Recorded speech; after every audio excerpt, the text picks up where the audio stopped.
Well, hello and welcome to Brave Beaters. 1 year passed since I bought my Tudor Black Bay GMT, and the time has come to review, to reflect and to wonder what specifically I like about Tudor. And something tells me that in this video you'll find your own answer as well. So enjoy!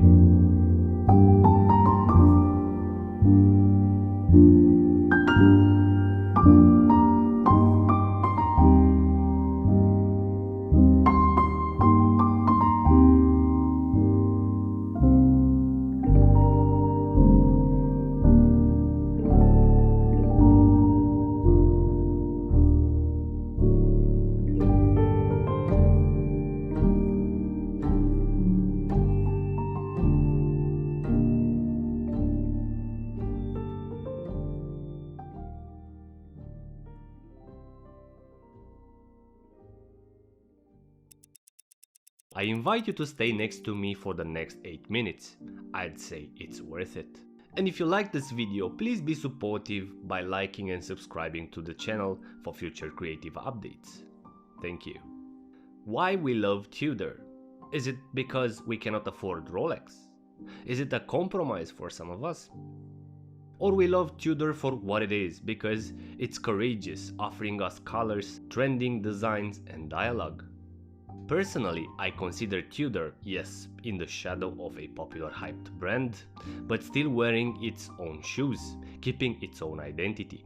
I think Tudor always was Tudor, and every time I hear the name of the brand, I think of the 70s military subs, the famous snowflake strapped on a Marine Nationale. I find the snowflake design as a workhorse, a proven in battle watch that remained as a stain of ink in the pages written with horology history. It's still there, scratched, chipped, corroded. The icon of Tudor in the eyes of some of us, it's still there. That is the definition of a Tudor, a watch for simple people or for simple soldiers. A reliable companion on heavy-duty workdays, but on enjoyable moments as well. It's always there. But what about nowadays? What has Tudor become? Is it a transactional brand and a good opportunity to make a few £100? Is the younger brother stepping on its older brother's tracks? Should I sell my Black Bay GMT? Should I keep it? Is Tudor launching unmistakable, astonishing magnets that cannot last in the shelves? Will the social media destroy this brand as it happened with its older brother? Just because the same watch painted in blue can end up being the best product of Tudor in 1 year? Is it strategy? Is it user testing? What are they doing? What are we doing?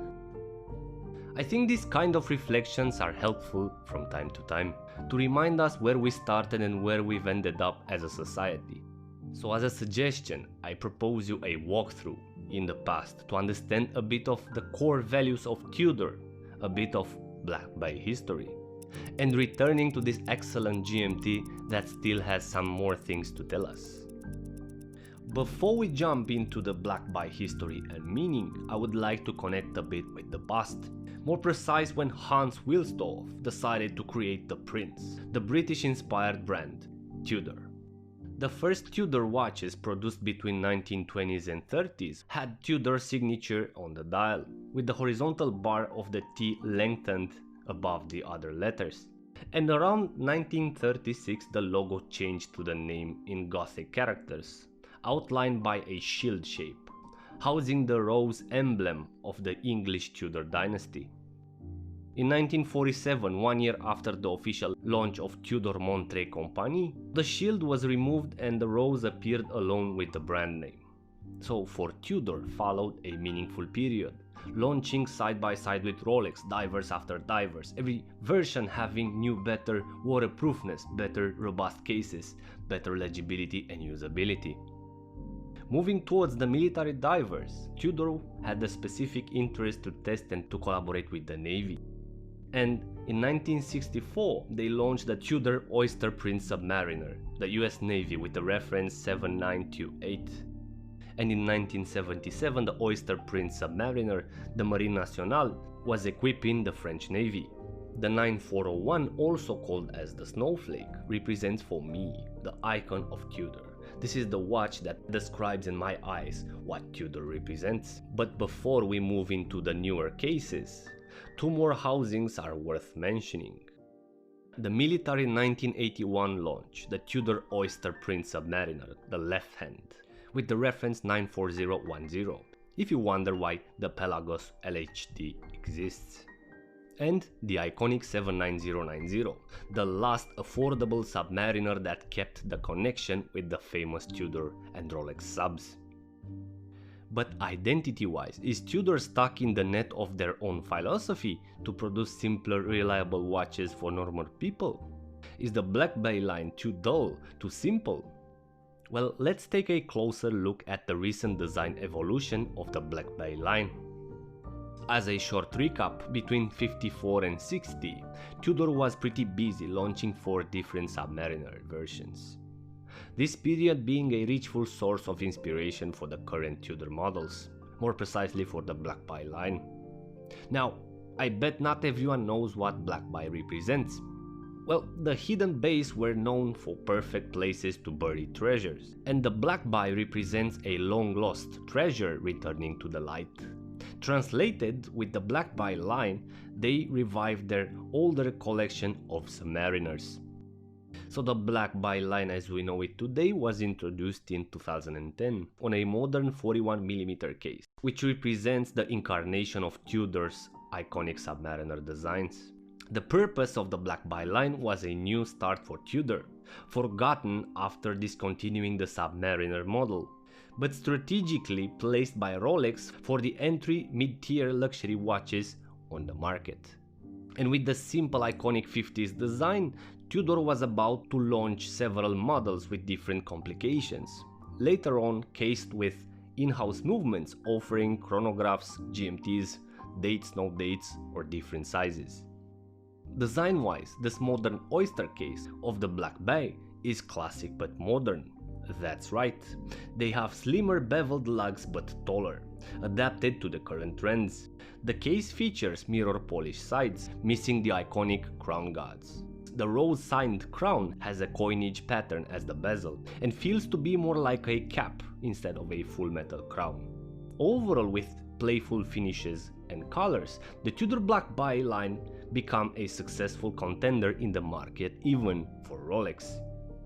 To stay close to the origins, they also added the 58 model, a 39mm version that incarnates the famous 7922, or better the Rolex 6536-1 from 1958. And recently they launched a controversial blue version of the 58 model. Simple and dull, they wanted to relate it to the iconic Prince Oyster Date Submariner, the 9401, but sadly besides the color there is nothing to relate to that particular model. Why dull and simple? Well, design-wise, the Black Bay case it's already extremely simplified, and to provoke the desirability of the audience, it needs color accents, contrasts or texture, where this blue 58 does not tick any of those boxes. So what is so unique about the Black Bay GMT? It's because it reminds us of the first Pan Am flights, facilitated not only by brave pilots but by the first Rolex Master GMT, or because of Tudor's courage to launch their first GMT with a Pepsi bezel. With all its generic errors, the bezel misalignment and the date wheel failure, I still think this Black Bay GMT is an important milestone in Tudor's evolution. I'm pretty sure more colors will be launched in the upcoming years, because after all, the development of a movement cannot be made only for one color. And to conclude, I think this video journey showed me that I am not ready to appreciate and to understand everything that Tudor does. The recent hype confuses me, not knowing anymore what to like or to appreciate about this brand. So is it joy or is it a label? What does Tudor represent for you? Please let me know in the comments down below, or more handy on the Facebook groups where I'll probably post the video. And we cannot close this video without making the regular announcement. Hooray once again! Without a doubt, the Tudor Black Bay GMT is the 7th brave beater on the channel. I should make a Hall of Fame somewhere. So hope you liked this video, and if you want to subscribe for future updates, that'll be more than helpful for me. So until next time, thanks for watching and stay safe.